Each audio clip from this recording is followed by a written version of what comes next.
కాలుష్యం రాహిత్య వచ్చే సమస్యలు, చలికాలం అందరికీ ఈ సమస్యలన్నీ గూడా మనకి నవంబర్, డిసెంబర్, జనవరి మధ్య వరకు మనం ఇవన్నీ నోటీస్ జేస్తుంటాం. ఎందుకంటే ఒకటి ఎయిర్ పొల్యూషన్ ఒకటి.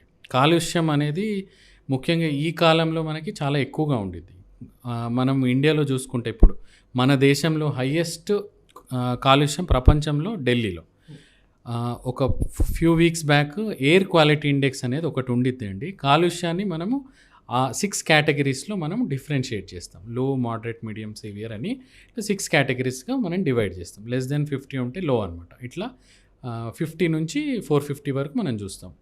సో, మనకి ఢిల్లీలో ఒక పాయింట్ ఆఫ్ టైమ్‌లో 947 ఎయిర్ క్వాలిటీ ఇండెక్స్ ఉండింది. దాంతోని ఏమవుతదంటే ఒక మనిషి సగటున బయట తిరిగితే 49 సిగరెట్లు తాగినట్టు ఒక రోజులో. అంటే స్మోకింగ్ అలవాటు లేకపోయినా గానీ కాలుష్యం వల్ల ఆటోమేటిక్‌గా స్మోకింగ్ చేసే వాళ్ళకంటే ఎక్కువ ఇబ్బందవుతుంది. సో, ఇప్పుడు హైదరాబాద్‌లో చూసుకుంటే హైదరాబాద్‌లో కూడా కొన్ని ఏరియాస్‌లో స్పెసిఫిక్‌గా చెప్పాలి అంటే కూకట్పల్లి, బాలానగర్, నెక్స్ట్ మన సనత్ నగర్ చాలా ఏరియాస్ ఉన్నాయి. అంటే హైలీ పొల్యూటెడ్ ఏరియాస్. సో, అక్కడ మనకి ఎయిర్ క్వాలిటీ ఇండెక్స్ అనేది పెరుగుతుంది. అంటే ఇది చాలా బ్యాడ్ సైన్ మనకి. ఇండియాలో మనకి ఎందుకు ఎయిర్ క్వాలిటీ ఇండెక్స్ ఎందుకు పడిపోతుంది అంటే ఒకటి కాలుష్యం రాహిత్య అవగాహన లేకపోవడం జనాల్లో. ఎక్కువ వాహనాల్లో ఉండడము అండ్ పాత వాహనాలు వాడడము ఇవన్నీ కూడా కాలుష్య రాహిత్యంగా మనకి అవగాహన లేకపోవడం వల్ల దాన్ని ఎక్కువ వాడడం వల్ల ఇంకా పెరగడం అనేది జరుగుతుంది. ఈ కాలంలో ఏమవుతుందంటే టెంపరేచర్ అనేది తక్కువ ఉండేసరికి చల్లగాలి ఉండేసరికి మళ్ళీ క్రాప్ కాలవడము ఇవన్నీ కూడా వన్ ఆఫ్ ద రీజన్ అనమాట. దీనికి తోడ్పడుతుంది. చల్లగాలి పొల్యూషన్ మార్నింగ్ మనకి సన్లైట్కి ఎక్స్పోజ్ అయినప్పుడు నైట్రోజన్ డయాక్సైడ్ అండ్ కొన్ని వోలటైల్ కాంపౌండ్స్కి ఎక్స్పోజ్ అవ్వడం వల్ల ఒక స్మాగ్ అంటాం. పొగ అండ్ ఫాగ్ రెండు కలిసి స్మాగ్ లాగా క్రియేట్ అవుతుంది. అది ఎక్కువ కాలం ఉదయం ఆల్మోస్ట్ 10-10:30 వరకు కూడా ఆ స్మాగ్ అనేది మనకు కనిపిస్తుంది. ముఖ్యంగా ఎక్కువ కాలుష్యం ఉన్న దగ్గరలో. అది కనిపించేసరికి దాన్ని పీల్చుకున్నప్పుడు ఊపిరితిత్తులకు సంబంధించిన సమస్యలు. ఆల్రెడీ ఉబ్బసం ఉన్న వాళ్ళకి, సిఓపిడి ఉన్న వాళ్ళకి వీళ్ళకి ఎక్కువ ఇబ్బంది జరగడం అనేది జరుగుతుంది. న్యూమోనియాలు రావడం అనేది కూడా one of the risk factor ఇదనమాట. నెక్స్ట్ దీన్ని ఎలా కాలుష్యం మనపైన ఎలా ప్రభావం చూపిస్తుంది అంటే ఈ స్మాగ్ని పీల్చుకున్నప్పుడు మనం అనుకున్నట్టు న్యూమోనియాలు ఇవన్నీ కూడా పెరుగుతుంది.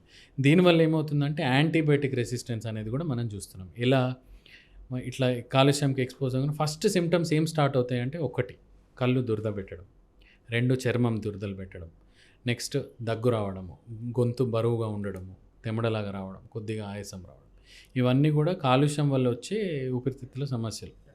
సో, దీంతోనేమవుతుందంటే మనకి సిమ్టమ్స్ ఇది రాగానే చాలామంది ఓటీసీ అంటాం. అంటే ఓవర్ ద కౌంటర్ నుంచి టాబ్లెట్లు తీసేసుకొని యాంటీబయాటిక్స్ అవన్నీ వేసుకొని రెసిస్టెన్స్ అనేదానికి దగ్గరగా అవుతున్నారు. ఇప్పుడు మన కమ్యూనిటీలో మనకి న్యూమోనియా కేసులు వస్తే నార్మల్ కేసెస్ కంటే ఎక్కువ కమ్యూనిటీల నుంచి వచ్చే కేసెస్కి గైడ్లైన్స్కి విభిన్నంగా అవుతున్నాయి.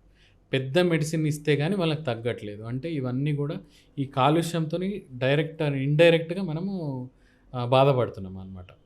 నెక్స్ట్ వచ్చేసి మనం దీన్ని ఎలా అరికట్టచ్చు, ఇది అంటే కాలుష్యం జరగడం ఇవన్నీ వేరే, దీన్ని ఎలా కంట్రోల్ తీసుకోవచ్చు. చాలామంది అడుగుతుంటారు ఎయిర్ ఫిల్టర్స్, ఎయిర్ ప్యూరిఫైయర్స్తో ఏమైనా ఎఫెక్ట్ ఉంటుందా అంటే ఎయిర్ ప్యూరిఫైయర్స్, ఎయిర్ ఫిల్టర్స్ అనేది మనకి హెల్ప్ అయితే చేస్తుంది. కానీ అది మీ ఇంట్లో ఉన్నప్పుడు అది హెల్ప్ చేస్తుంది. మీరు బయట వెళ్ళినప్పుడు ఆబ్వియస్లీ మళ్ళీ మీరు అదే పొల్యూషన్కి ఎక్స్పోజ్ అవుతూ ఉంటారు కదా. ఇంట్లో ఉన్నంత వరకే అది టెంపరరీ రిలీఫ్, అది టెంపరరీ.